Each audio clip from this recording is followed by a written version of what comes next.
This is my story. I grew up in a Hasidic family of 15 children. I was matched up at 18 years old to a boy that I met once, had a baby boy with him. Then I found the internet. I started to ask questions and read forbidden books.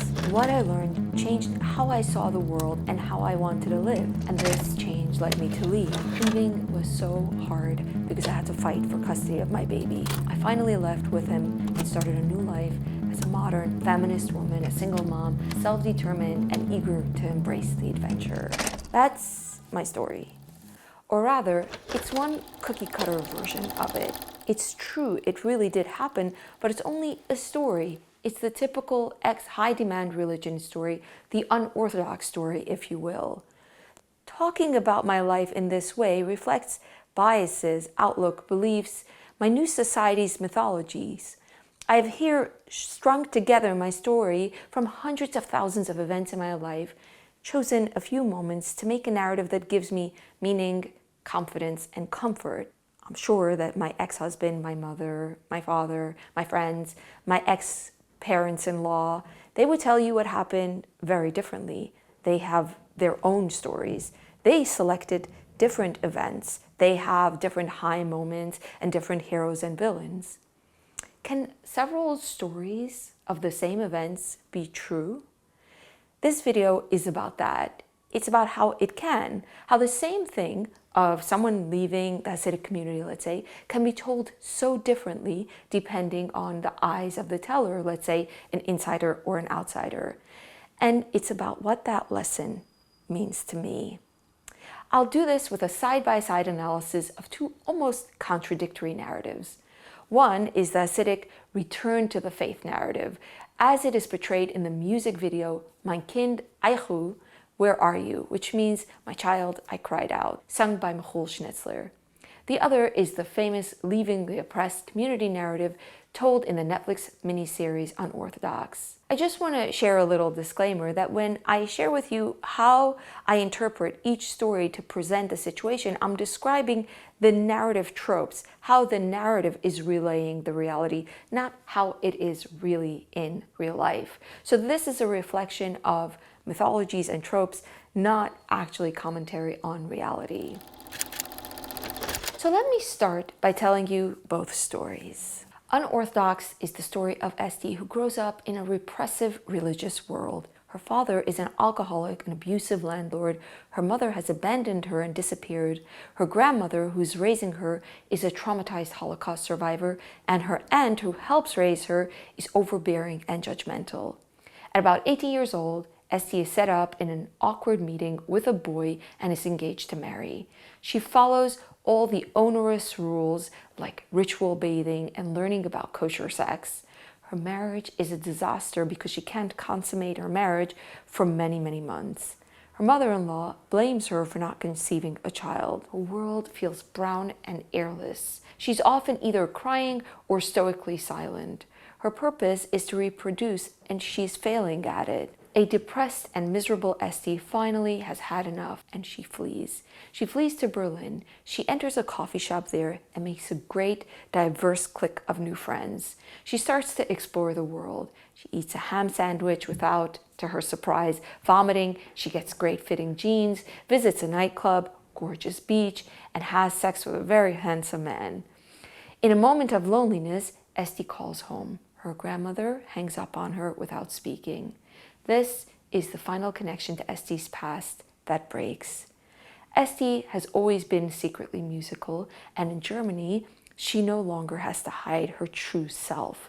She applies for a scholarship to a prestigious Berlin conservatory on the grounds of being a refugee from the Hasidic community.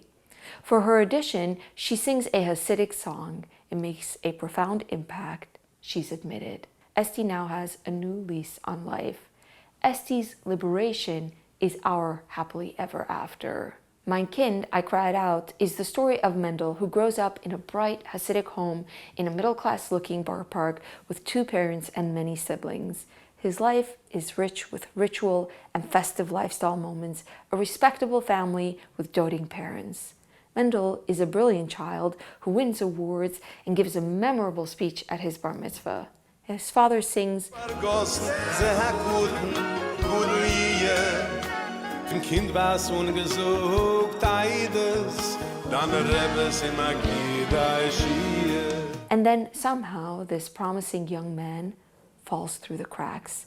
Mendel leaves home and community. He sheds his wholesome look of belonging and Yiddishkeit in Judaism. Perhaps he becomes homeless. He seems to have a drinking problem. He seems severely depressed and maybe self-destructive. Yom Kippur comes around, which is the holiest day of the Jewish year, a day of wearing white and fasting and heartfelt prayer. Mendel spends it wandering through subway stations in emotional agony, bottle clutched in hand. Mendel's parents never give up hope. They never stop nursing a broken heart for their child, and on this holiest of days, they pray to move heaven and earth for Mendel's return. His mother's prayers are so heartfelt that Mendel can almost telepathically experience them. As the song goes, Fiel de Mamas Machshuva, ihr Kinder heim, someone from the community, a good Samaritan it seems, someone with some maybe distance and know-how, finds Mendel and gets him off the streets. At the high point of Kol Nidre prayers, Mendel returns into the synagogue, into home, into his family's arms. Mendel's return is our happily ever after. These are such different stories. They both feel so close to me.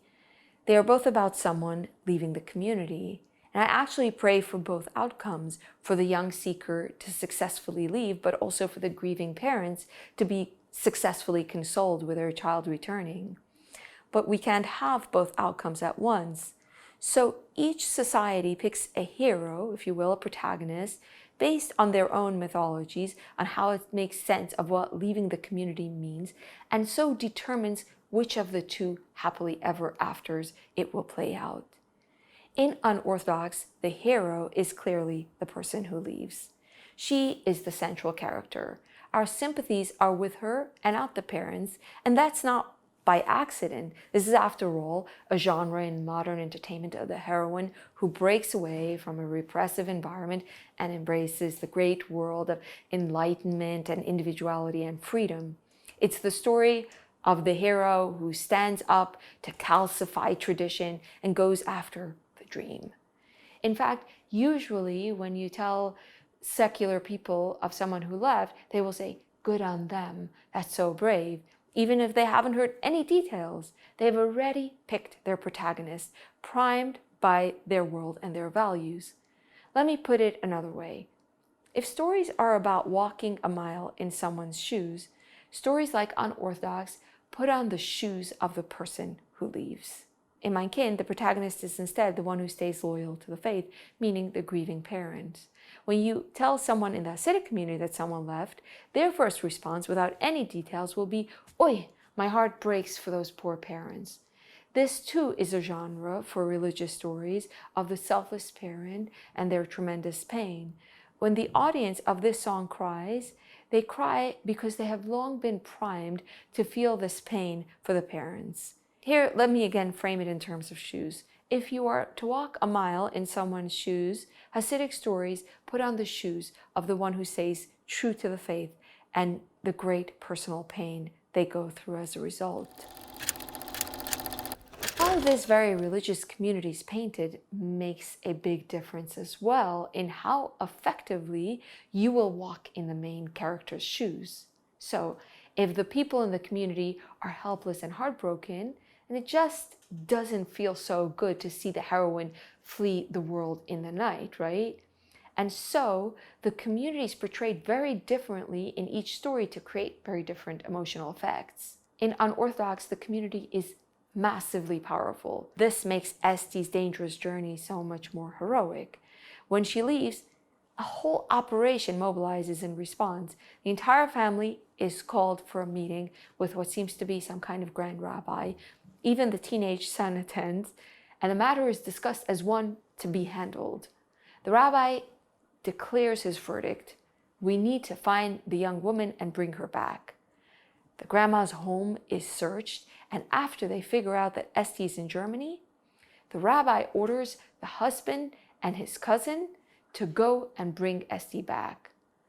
What follows from this is a completely unrealistic adventure in Germany involving a gun and a kidnapping van and a very rude Hasidic man with a gambling addiction and affinity for prostitutes. It's a very unnervingly anti-Semitic casting of a bad guy and a very intimidating message of the community's power all around. Meanwhile, Mendel's parents are a powerless set, one lone family dealing with loss and shame. If Mendel has gone, what is his father to do but grieve, but sit at his Shabbos table and remember his absent son? His father's lack of agency makes his pain so much more felt. In fact, the song hints to the fact that the child's leaving is mired in secrecy and shame when it tells us that we can't even imagine how many nice families are actually dealing with this issue. The people in the community here are not angry bullies, but helpless and grieving and deserving of the audience's pity. And on that note, let me actually tell you a little more about this music video, Mein Kind, which I decided not to reveal until now. This video is a fundraiser for an organization that tries to help parents. It's just a 10-minute video that I am comparing to Unorthodox, I know. But when I first found it a few years ago, I immediately knew I wanted to do a literary analysis with it. The Hasidic community does not often talk openly about those who leave the faith, much less so in video format. And this video hit all the tropes of the genre. So I knew I had to use it, even though it is a very short, small video. But its purpose is fundraising, to fundraise for the purpose of outreach. The outreach here is modern and gentle, a long way from guns and forcefully returning anyone. Here you can really feel how differently the community is seen in this story. You escaped, didn't you? This is one of Esti's Berlin friends. Esti protests that the friend is dramatic, but it sure seems like she went through some kind of escape. In the context of such a massively powerful community that we have established, Unorthodox portrays the Hasidic community to be, Esti's journey is an escape. In fact, she did. Not only does her community have agency, she too has enormous agency. She is a hero after all. She isn't pushed out. She doesn't fall through the cracks. She escapes. She actively plans and executes her fate. In a dramatic way, it happens in the middle of Shabbos, the Jewish day of rest, when everyone is out and people are gathered. She packs her valuables in a secret stash and flees. She literally runs through the main streets of Williamsburg. A friend of Esti's stops her and asks her where she's going, and Esti just keeps going. She's mute to all around, just making her desperate flight out. Meanwhile, the whole family is gathered at the Shabbos meal, waiting for her, wondering where she is. The way the show paints her departure is meant to highlight both her agency, the danger of her journey, and the framing of her leaving as an escape, even though in reality the Hasidic community is next to the trains and Hasidim come and go from one neighborhood to another all the time, and it doesn't really make sense for it to require this melodramatic escape. We don't see Mendel's leaving, and maybe this is the point. He didn't as much leave as maybe he sank into a pit of the abyss. His father sings, he's in the depth of depth.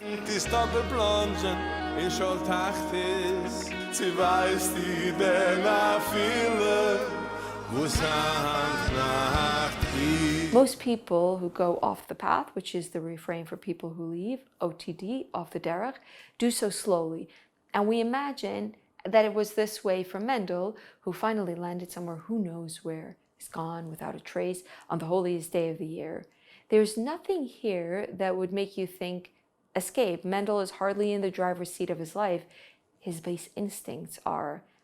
And he's not charting some kind of intentional path in which he and he alone is the master of his journey. The best metaphor to imagine how we are to feel about him here would be an addiction to instant gratification, the easy way instead of the hard and true path. This is why the bottle is an effective prop, and in this addiction, he has little agency. He's the victim of his own weakness. He's not escaped, he's been lost. This is the part of the Hasidic trope that I think is the most revealing. How the father imagines his child's life is how the community often portrays people who leave. This is central to the narrative. Leaving is not a self-determined act, but self-destruction in a dark abyss. And the filming in the subway with a bottle, it really illustrates Hasidic imagining of what leaving is all about and what the outside world might look like. Lots of tears are shed all around. Esti and Mendel both have a really hard time as they leave. Both seem for a time at least to be homeless. But their pain, there's a subtle insinuation of why they suffer, and it's different for each. For Mendel, it's because inherent to leaving the faith is a life of self-destruction because Western society's dangerous, addictive, demeaning place. For Esti, we understand these hardships are actually the outcome of her Hasidic life because she's an escapee, a refugee, as she calls herself at the Berlin Conservatory.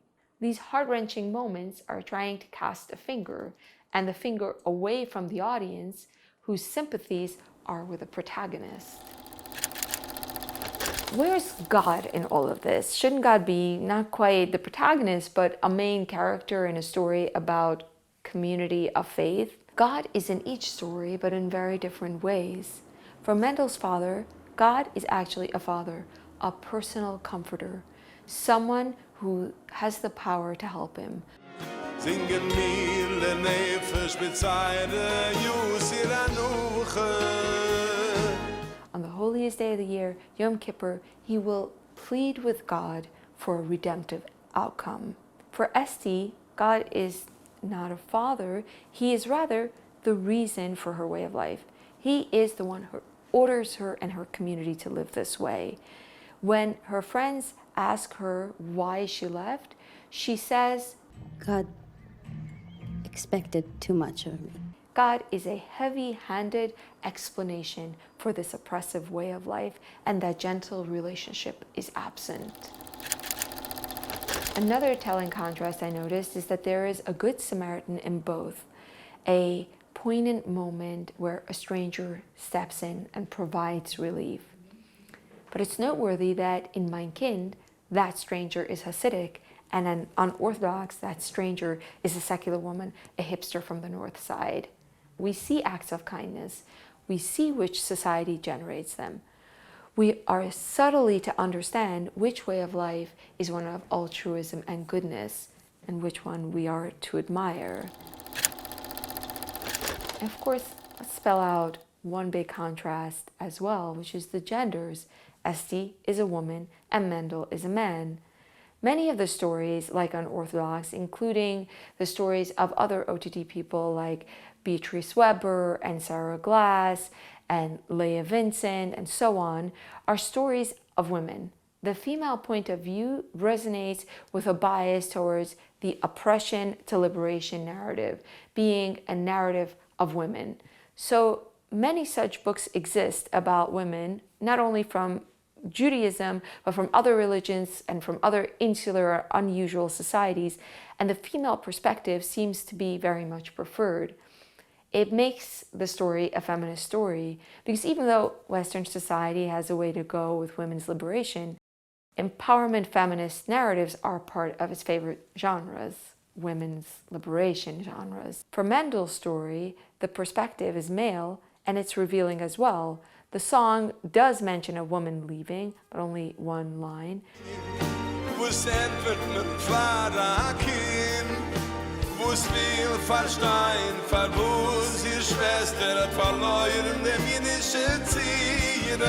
The simplest reason Mendel is male is because women aren't allowed to perform to a public audience, only for other women.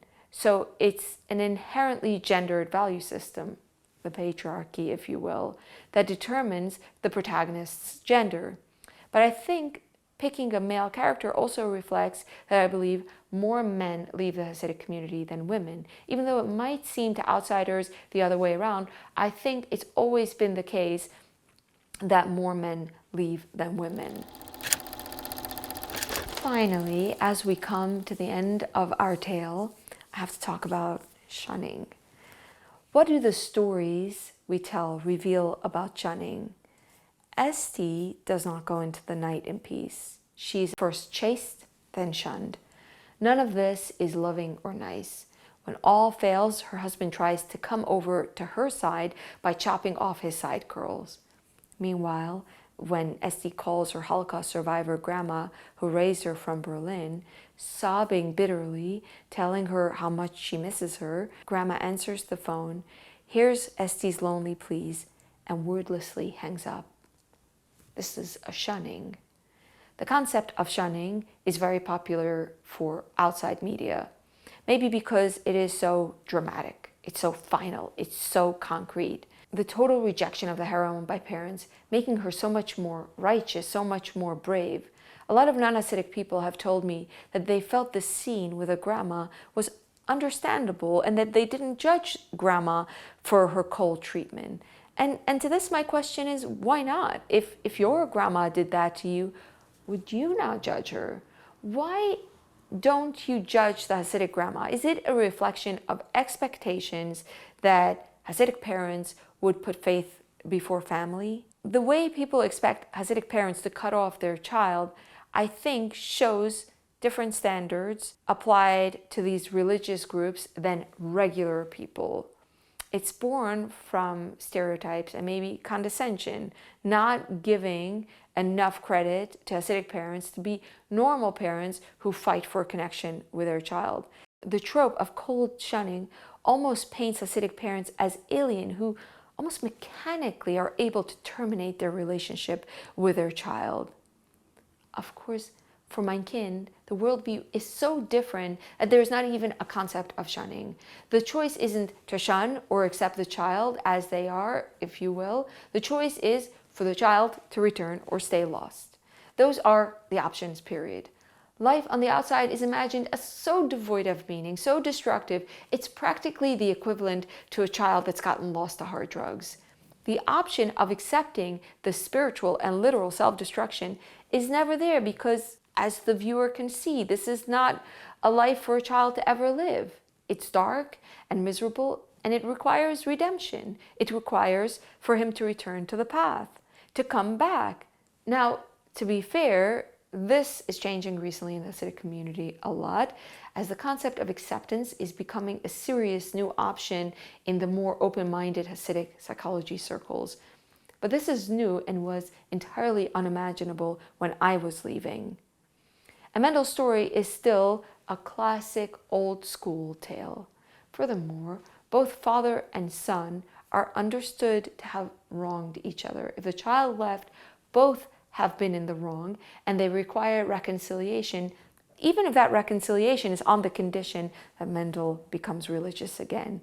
And so the father sings, Mendele, man bechor, wie auf der Welt gefisst is ich nur, sie kon niedere, dit me schon zu treten, ich will sich mir die Roche die bebeten. Of course, Mendel's father will not shun him after all.